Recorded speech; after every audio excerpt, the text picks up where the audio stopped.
Listen to the Vibes. Welcome, everyone, to another episode of Listen to the Vibes. And I'm very happy to welcome Brian Blatt here, who is an author. And I believe the book is called Lessons from the Breakfast Table. That's right. Yes, sir. Well, tell us a little bit more about yourself. Yeah. Hey, well, first, Kyle, thanks so much for having me on. Really appreciate the time of seeing, what you're doing in your space. And, it definitely is, it's cool. And it's definitely an honor to be on here. So Thank you. thank you for that. Yeah. So I'm a father of two, right? Married, father of two. And really, so the book Lessons from the Breakfast Table is inspired from nothing more than just wanting to have something for my children, right? As a way to kind of teach them, some of those important lessons that, frankly, I'd say we all know, right? We've heard, throughout our lives. But I think, when you have some of these concepts in the book, right, it just comes across a little bit differently. And so, really, the genesis is just, kind of from, being a dad and trying to teach some of these important lessons that I've learned growing up. Right, pass it on to my kids. So it's got a lot of, can I say, Christian values to it? Yeah, I would say so. That there are certainly, it's got kindness and helpful, integrity, right, love, right. So it has some values like that. And yeah, so the backbone, kind of the way the book's laid out. So it's lessons from the breakfast table, keys to success from A to Z, and so.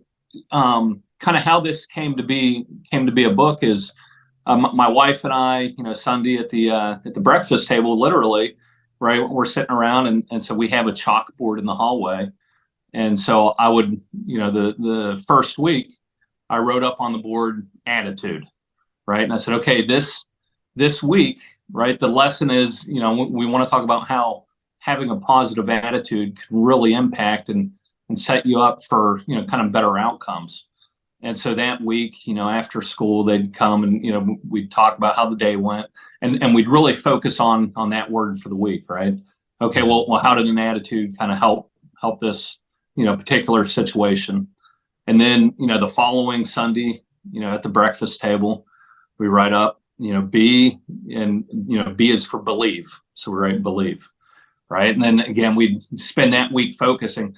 And so really I was, maybe almost halfway through the alphabet on the chalkboard when, the idea of, turning this into a book, right, really kind of, came to be. And so, it's just been really awesome to see the kids, how they've lit up, when it actually turned into the book and, them take it to school and show their teachers and friends, right? And frankly, more importantly is I think they're starting to grasp, some of the lessons that I was trying to teach them. Had you ever dreamed you were going to write a book? I'd say not really, not much. To be honest, math was my strong suit. Mm-hmm. So I am an engineer by trade, and so you don't go into engineering because you're necessarily a great reader and writer, right? It's kind of the numbers, right, and the spreadsheets is my strength. So yeah, if there was a thought, I don't know when exactly that was introduced, but somehow through this process, the idea kind of popped in there, and then once I started thinking about it, right, it was just something that just kind of stuck with me until it came into place. Well, I'm not saying everyone is like this, but I see a lot of parents who just put a screen in front of a kid and makes that the babysitter just to leave them alone, basically. Get out of my sight, go play your video games or watch your videos or what have you. Right. And they're not really spending time teaching kids valuable lessons. And you can see it in society today that we really did not spend the time we should have teaching values. What made you be different from so many other parents? Yeah, well, no, I appreciate that. And listen, I'll be the first to say, if you want to see how to parent incorrectly, like come to my house, right? Like I've made every mistake there is. So, I'll be upfront with that. Yeah, I certainly was blessed with two great parents, right? Who's distilled. So I'm one of five kids, the middle of five, and certainly we had our turmoil kind of growing up, but at the end of the day, they were always there for us. Everything that they did was really focused for their kids and kind of teaching us. So I, that really made a lasting impression on me, and so I wanted to pass it down. But and I guess the other thing I'd say there is, I do a lot of teaching, both my wife and I, to my kids, right? But as I look in the mirror too, this project and this book has really helped me hold myself accountable, right? Because it's easy to do as I preach, do as I say, but not as I do. And so, that there's times where my kids are quick to, hey, Dad, remember that this is, the obstacles that are supposed to face you, right? So, you need to press forward on whatever kind of thing, we're talking about. But so it's been really great to get the accountability, right? They're holding mom and dad accountable as well with some of these lessons. And, it's really a journey, right? So I'd say I find myself, falling back to old habits, pretty easily. And so it's just a good reminder. Yeah, I raised three kids myself, and they definitely don't come with an instruction booklet. One kid is not going to be exactly same as the next. You have to even discipline them differently. Sure. How do you do that in your household? Yeah, you're right. So I have two children, a daughter and a son, and they are, there are certainly similarities, right? But some of the, and I don't know if it's just between the boy and the girl, but they they are different. It seems that the son needs to hear messages many, many more times than the daughter, right? And it's like you feel like you're just repeating yourself on some of these things. So certainly, like we'll lean into consequences, right? So, for instance, C in the book is for choices, right? And really, it's what we do, the choices we make will determine the consequences, good or bad, right? And so we'll remind him if something's being taken away, or he's not able to go see a friend, right? That, hey, this is part of the choices you're making, right? Right. And again, like super proud of the kids. Like that they do have, they'll do some things that makes you, really proud. But then the next day or the next moment, the next 5 minutes, it's like pulling your hair out. Yeah, you definitely have to have unconditional love when it comes to children. Yeah, no doubt. Yeah. Well, my daughter, she got really hard-headed, and it didn't matter. You could take anything away from her, ground her, or whatever, and she still would, act up. And the only way that I was able to finally get her to straighten up is to embarrass her in front of her friends. So I took her to school, and as she's walking off towards her friends, I was like, okay, I'm gonna get you back now. And I said, bye, Punky Poo. And oh my God, she was embarrassed. And she said, don't ever do that to me again, Dad. I said, well, then act right. That is hilarious. I'd say, yes, our kids are 10 and 12. It's funny, and I just made a post about this. It's funny that your kids, they stop embarrassing their parents about the same time that we start embarrassing them. There right? you go. So, yeah, that is yeah, and a good dad joke will get the daughter, she'll just she'll shoot lasers out of her eyes. Do your kids have any aspirations for the future, or are they just still in play mode? Yeah, I hope so. The daughter seems a bit more focused. She's the older one. She's the 12-year-old. Right now, she's set on becoming a veterinarian. Oh, nice. And somehow, so we're in Spring, Texas, suburbs just north of Houston. And so somehow she's a big Texas A&M fan. Certainly a lot of Aggies, around us. Neither her mom or dad went there, but somehow she's picked up that habit. but so right now it's a veterinarian. I'm going to A&M, so she's pretty gun ho on that. So we'll see. Certainly, if that happens, that'd be great. But we also know she's 12, and she's got some runway in front of her. Oh yeah, it'll change.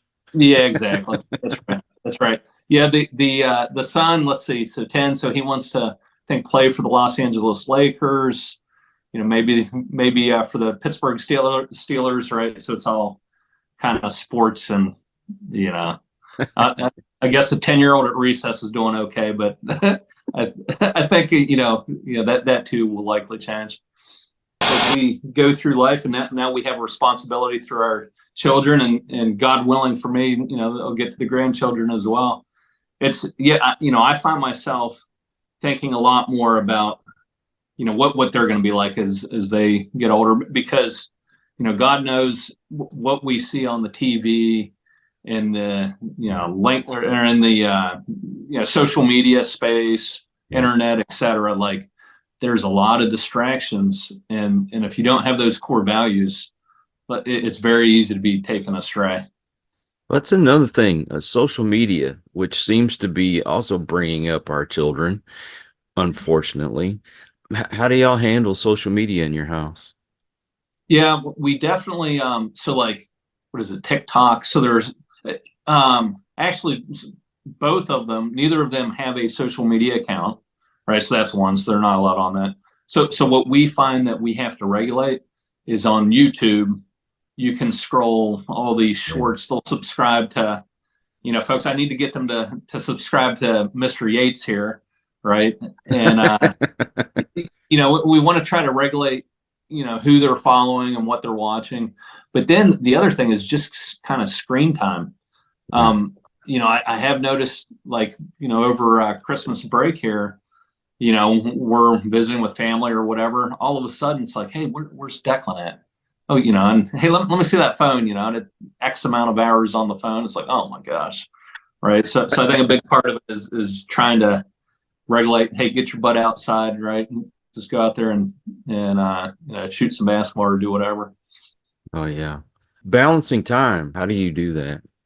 Yeah. And again, I don't have the answer on it. I try to think about it. I think, it does start with, well, what's your goal? So I have a journal that I'm always kind of writing in. And so I'll try to start the day and think through whether it's, at work, with the kids, with the family, health, fitness, what are my big rock goals for the year, for the month, right? And ultimately get it down to, okay, what activities, what's on the agenda for the day, right? And so then that helps me get clear to help, because time's going to pass. And if I'm not focused on kind of in the book, it's X marks the spot. If I'm not focused on those, on those objectives and goals, I'll get sucked into the, the television or the YouTube or what have you, right? And so coming back to really getting focused on, all right, here's the agenda, and that holds me accountable. It also helps me see that, okay, yeah, this is a lot on me, whether it's finances, fitness, work related. And it's a good reminder that says, okay, where's that family time, right? So what are we going to do either with wife, the family at large, right? And it just kind of gives me a place to kind of collect my thoughts to make sure that I'm spending my valuable resource, the time, right across the areas that I want it to be. Well, I'm sure some folks out there have some ideas that they'd like to put into a book. How do you get started getting a book out there? Yeah. So for me, to be honest, it's just open up that computer, get in Microsoft Word and start writing, right? So I had, no idea, where, so the thought was, okay, maybe a book. So you just start writing. But early on in the process, I wasn't sure exactly how to do it, but I knew, okay, well, first you got to get the content, right? So you start, putting your thoughts together and you write it. And then for this one, this was published through Balboa Press, which is like a self-publishing company, which is really awesome. So frankly, it really opened my eyes. Anyone can really do this. I sent my script to several, or actually quite a few publishers, and and you keep getting back, well, thank you, this is great, but this is not exactly what we're looking for. Until eventually I found this self-publishing service where anyone can become published. It was very straightforward from the time I handed over the Word document. It was probably 4 to 6 weeks maybe. They came back and they had some covers, right? And so it was really really impressed with how that came together pretty quickly. So what I would have thought, until I've gone through this process, again, I would have said, okay, where do you begin? I'd say write your story, get the material down, and then there are publishers that will kind of work with you on a number of different services, but really they walk you right through the process. So it was pretty great. How much does this kind of thing cost a person?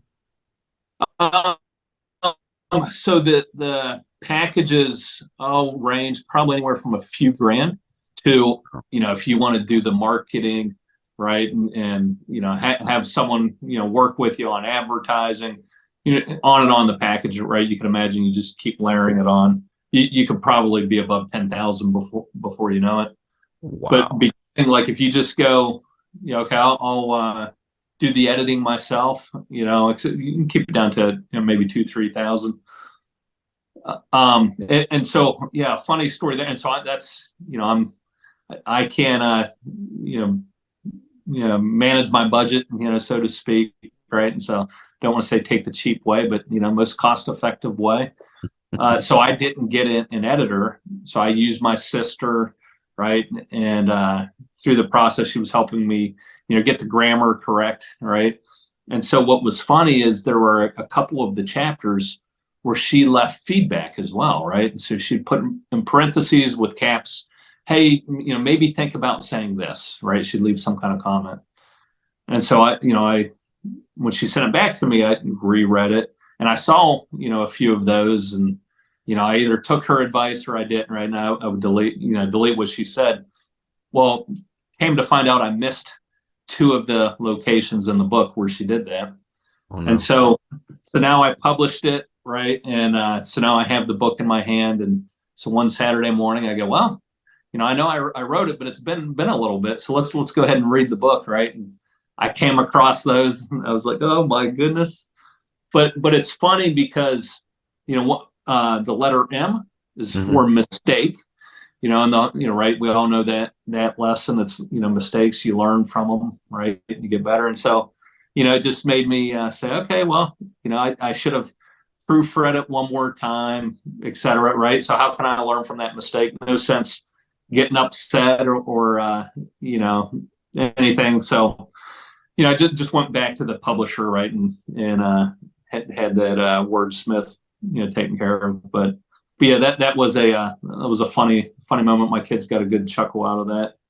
So I called them Easter eggs. I had some Easter eggs in the first edition.